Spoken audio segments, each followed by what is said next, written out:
परम शांति। मैं आज बताऊंगा कि आत्मा और मन दोनों के बीच में क्या अंतर है। जो आत्मा है वो तो एक परम प्रकाश है, लाइट है, ये तो सब जानते ही है। और आत्मा ऊपर उनके कर्मों का हिसाब किताब का आवरण है। आत्मा ऊपर अनेक आवरण है। जब से आत्मा का क्रिएशन हुआ तब से जो आत्मा ने धीरे धीरे करके सोचना शुरू किया। पहले आत्मा निराकारी अवस्था में भी हल्की सी सोच होती है। हल्की सी सोच के कारण आत्मा के ऊपर आवरण बन जाता है, सोचने का आवरण। वो सोच धीरे धीरे बढ़ती जाती है। फिर वो आत्मा निराकारी से आकारी बनती है। और जब वो आत्मा निराकारी से आकारी बनती है फिर आकारी रूप में अनेक कर्म करती है, अनेक रूप निकालती है, अपने अंदर से अनेक सर्जन करती हैं। वही पावरफुल आत्माएं होती हैं। तो अपने अंदर से जो सर्जन करती हैं तो आत्मा की कॉपी टू कॉपी अनेक सर्जन में उनकी एनर्जी वेस्ट हो जाती है। और जो आत्मा की जो सर्जन की जो कर्म बंधन है, आत्मा की जो सर्जन है, जो सर्जन ने जो भी कर्म किया है वो भी कर्म बंधन उसकी आत्मा पर आ जाता है। इसलिए उसकी सर्जन की पूरा टोटली भार उसकी आत्मा पे, आवरण पे, आकारी आत्मा के आवरण पर आ जाता है। तो आकारी आत्मा का जो, अगर वो आत्मा परम लाइट की है, मतलब परम प्रकाश की है, उसका शरीर परम प्रकाश का है, तो भी बाहर के आवरण में महाकारण प्रकाश के अंदर भी बाहर के आवरण में रिकॉर्ड हो जाती हैं। और वो रिकॉर्ड धीरे धीरे धीरे कारण शरीर, महाकारण शरीर, परम महाकारण शरीर क्रिएट करता है। और धीरे धीरे सूक्ष्म शरीर को क्रिएट करके आत्मा की जो पावर है वो धीरे धीरे डाउन कर देता है। और बाहर के आवरण जब बहुत बढ़ जाते हैं तब वो आकारी से भी साकार में आ जाता है, मृत्यु लोक में आ जाता है, कर्म बंधन आता है। जहाँ उनकी रचना होती है वो आकर फिर साकारी मृत्यु लोक में उनको मिलती है। और वो जब वो उनकी रचना जब उनको मिलती है तो रचना कर्म बंधन के कारण उसको, उसके साथ जो व्यवहार होता है रचना और रचयिता का, मृत्यु लोक में मनुष्य रूप में जो आती हैं तो अनेक रूप में आती हैं। उसकी रचना अनेक रूप में आती हैं, देह और देह के अनेक संबंधों में आती हैं। और फिर उसका कर्म बंधन मृत्यु लोक में शुरू हो जाता है। और जो आत्माएं बहुत दुखी होती, बहुत दुखी होती है, तब परमात्मा की शरण में जाती हैं। तब केवल ज्ञान ही एक निशानी है आत्मा को आत्म स्वरूप में जाने की। आत्मज्ञान परमात्मा तक ले जाती है। आत्मा का ज्ञान परमात्मा तक ले जाती है। अगर पावरफुल आत्मा है तो आत्माएं धीरे धीरे, जो भक्ति मार्ग में भी शिव अहम ब्रह्मास्मि कहते कहते जो ज्ञान होता है कि मैं शिव समान हूँ या मैं ब्रह्म समान हूँ, ब्रह्म स्वरूप हूँ, तो ऐसी तरह हर कोई आत्मा, क्योंकि आत्माओं की अलग अलग कैटेगरी की आत्माएं धरती पर मनुष्य रूप में भी हैं। मनुष्य रूप में जैसे मनुष्य के धरती पर अनेक रूप देखते हैं, अनेक प्रकार के मनुष्य देखते हैं, ऐसी अनेक प्रकार की आत्माएं उसके अंदर दबी पड़ी हैं। वो आत्माएं धीरे धीरे कर्म बंधन से मुक्त होने के लिए जब कोशिश करती, ज्ञान आता है, ज्ञान आने से, आत्मस्वरूप का ज्ञान आने से आत्मस्वरूप का विराग आता है। हर कोई आत्मा ये धीरे धीरे ये मायावी दुनिया से दुखी तो हो ही जाती है, मगर कोई किनारा नहीं होता। सागर में डुबकी तो लगाते हैं मगर ज्ञान सागर में नहीं डुबकी लगाते हैं। इसलिए ज्ञान का हीरा हाथ में नहीं आता, अनमोल ज्ञान समझ में नहीं, आत्मा स्वरूप के ज्ञान।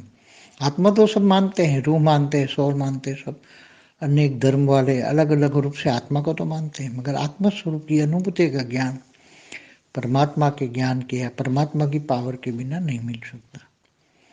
इसलिए जब ज्ञान आता है तब सब कुछ क्रिएशन धीरे धीरे, क्रिएशन से भी विराग आता है और पावर उतार के फिर क्रिएशन को भी पावर देती है। क्रिएटर के पास जब पावर आता है तो अपने क्रिएशन को भी पावर देती है। और क्रिएटर अपने क्रिएशन को भी पावर देकर धीरे धीरे उनको भी मुक्ति, जीवन मुक्ति देती है। इसलिए ज्ञान ज्ञान सागर में डूबना बहुत जरूरी है और आत्मस्वरूप की अनुभूति करना, आत्मा की पावर को जगाना, परमात्मा से पावर लेना बहुत जरूरी है। परम शांति। की परम शांति सोचो, बोलो परम शांति। బేహద్ పరం మహాశాంతి. బాపూజీ ఆత్మ మరియు మనసు యొక్క వ్యత్యాసం ఏంటి అనే ప్రశ్న అందరికీ చాలా ఆశ్చర్యం కలిగిస్తూ ఉంటుంది.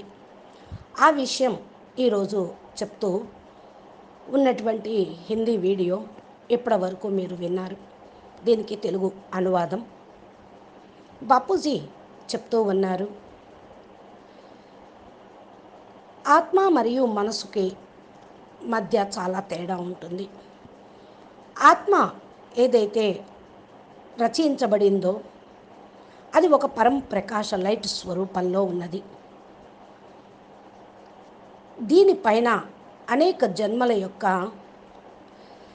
ఆవరణలు, లెక్కాచారాలు, కర్మల యొక్క ఖాతాలు అన్నీ కూడా రికార్డింగ్ అయి ఉంటాయి, ఆవరణలాగా ఉంటాయి. ఇది కూడా తెలుసు, ఆత్మలకు అనేక ఆవరణలు ఉంటాయి. ఎప్పుడైతే ఆత్మకు క్రియేషన్ జరుగుతూ ఉందో అప్పుడు ఆత్మ నెమ్మదిగా ఆలోచించటం ప్రారంభిస్తుంది. ఫస్ట్ ఆత్మ నిరాకారి స్టేజ్లో చాలా తేలిగ్గా ఆలోచిస్తుంది. ఈ ఆలోచన కారణం వల్ల ఆత్మ పైన ఆవరణలు తయారవుతాయి. ఈ యొక్క ఆవరణలు ఆలోచించిన కొద్దీ నెమ్మదిగా పెరుగుతూ ఉంటాయి. ఇలా పెరుగుతూ ఆత్మ నిరాకారి నుండి ఆకారిగా అవుతుంది. అంటే ఆలోచనలు పెరగటం, కర్మల యొక్క ఖాతాలు తయారు కావటం, ఆవరణలు తయారు కావటం. దీనితోటే ఆత్మ నిరాకారి నుండి ఆకారి రూపంగా అవుతూ ఉంటుంది. ఆత్మ నిరాకారి నుండి ఆకారి అవ్వటంతో అనేక కర్మలు అంటుతూ ఉంటాయి. అనేక రూపాలను తోటి అది జన్మ మరణ చక్రంలోకి వస్తూ ఉంటుంది. తమ లోపల అనేక రచన కూడా చేస్తూ ఉంటుంది. పవర్ఫుల్ ఆత్మలు ఎవరైతే ఉంటారో వారు రచన ఇంకా ఎక్కువగా చేస్తూ ఉంటారు. తమ లోపల నుండి రచన చేస్తారు. ఆత్మ కాపీ టు కాపీగా తన నుండి అనేక రూపాలను తీస్తూ ఉంటుంది. ఇలాగా రచన చేసిన కారణం వల్ల ఎనర్జీ వేస్ట్ అవుతుంది.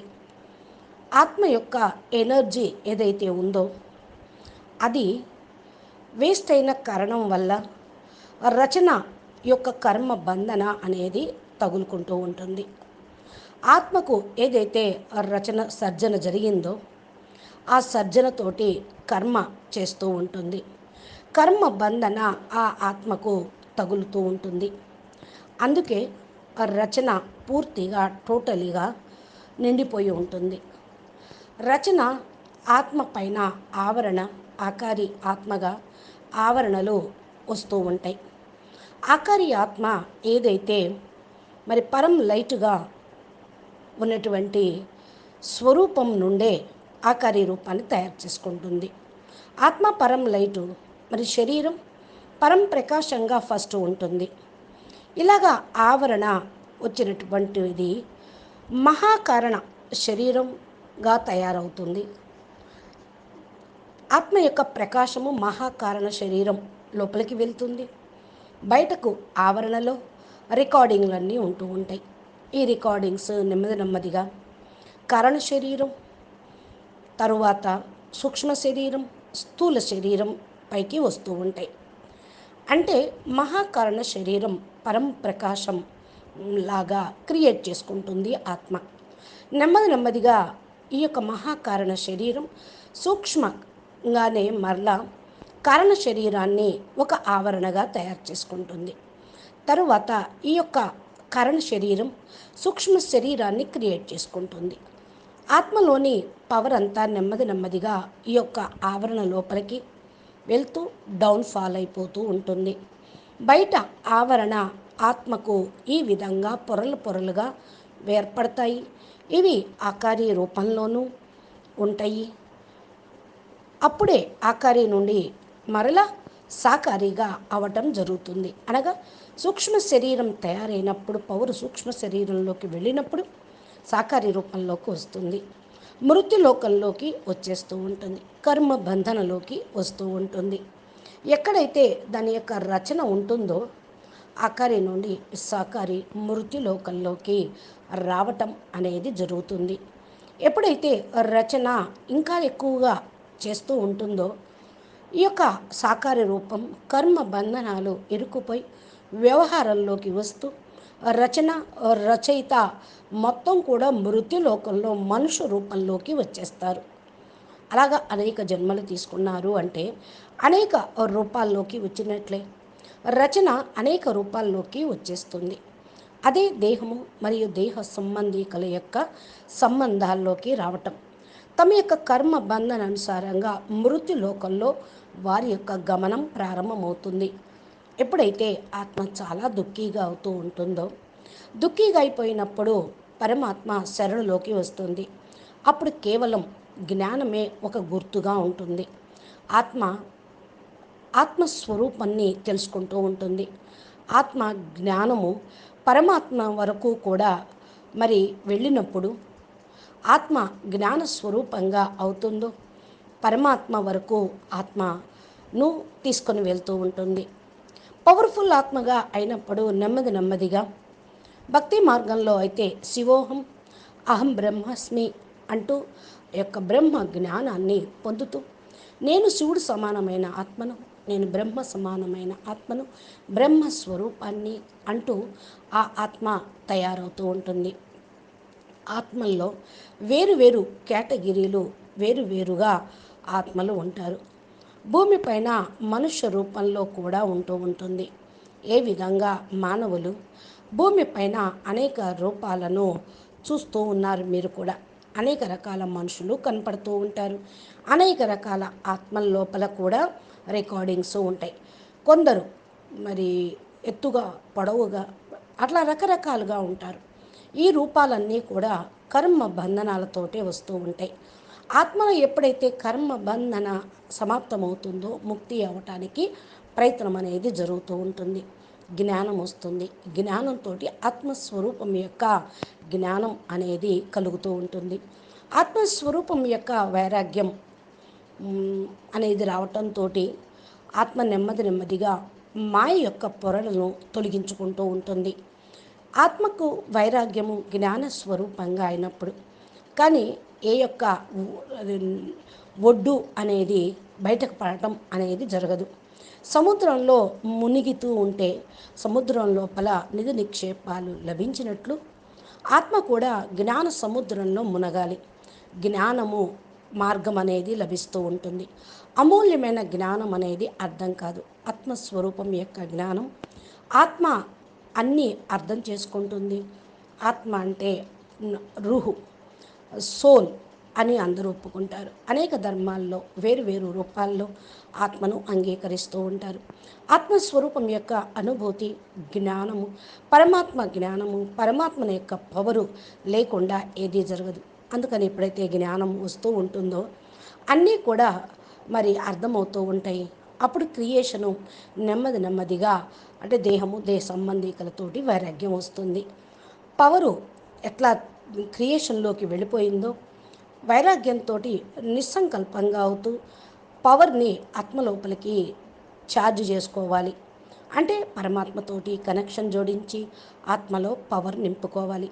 క్రియేటర్ దగ్గర ఎప్పుడైతే పవర్ వస్తుందో క్రియేషనులో కూడా పవర్ వస్తూ ఉంటుంది. క్రియేటర్ యొక్క పవరు క్రియేషన్లోకి వెళ్ళిపోతూ ఉంటుంది. ఎప్పుడైతే మరి నెమ్మదిగా క్రియేషన్కి ముక్తి వస్తుందో క్రియేటర్కి జీవన్ముక్తి లభిస్తుంది. అందుకని జ్ఞాన సముద్రంలో మునగండి. ఇది చాలా అవసరం. ఆత్మస్వరూపం యొక్క అనుభూతిని పొందండి. ఆత్మ యొక్క పవర్ని మేల్కొల్పండి. పరమాత్మతోటి పవర్ తీసుకోవటం చాలా అవసరము. కాబట్టి ఈ యొక్క జ్ఞానంతో మీరు మరి ఈ ఆత్మ మరియు మనసుకు ఉన్న తేడాను తెలుసుకొని మనసు ఎలా ఆలోచిస్తుంది, ఎలా క్రియేషన్ చేసింది, మనసు లోపల పవర్ ఎలా వెళ్ళిపోతూ ఉంది అనేది అంతా కూడా గ్రహించాలి. అచ్చా, పరం శాంతి. నమస్తే, ధన్యవాదాలు.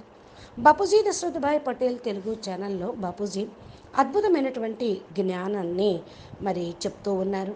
ఈ వీడియోలు మీరు ఇంకా వినాలి అంటే మా ఛానల్ని సబ్స్క్రైబ్ చేస్తే బాపూజీ అప్లోడ్ చేసినటువంటి వీడియోలు మీ మొబైల్కి నోటిఫికేషన్ రూపంలో వస్తాయి. మా ఛానల్ని ప్లేలిస్ట్లోకి వెళ్ళి చూస్తే కూడా అద్భుతమైన జ్ఞానం బాపూజీ చెప్పింది మీకు అవగతం అవుతూ ఉంటుంది. అచ్చా, పరం శాంతి. నమస్తే, ధన్యవాదాలు.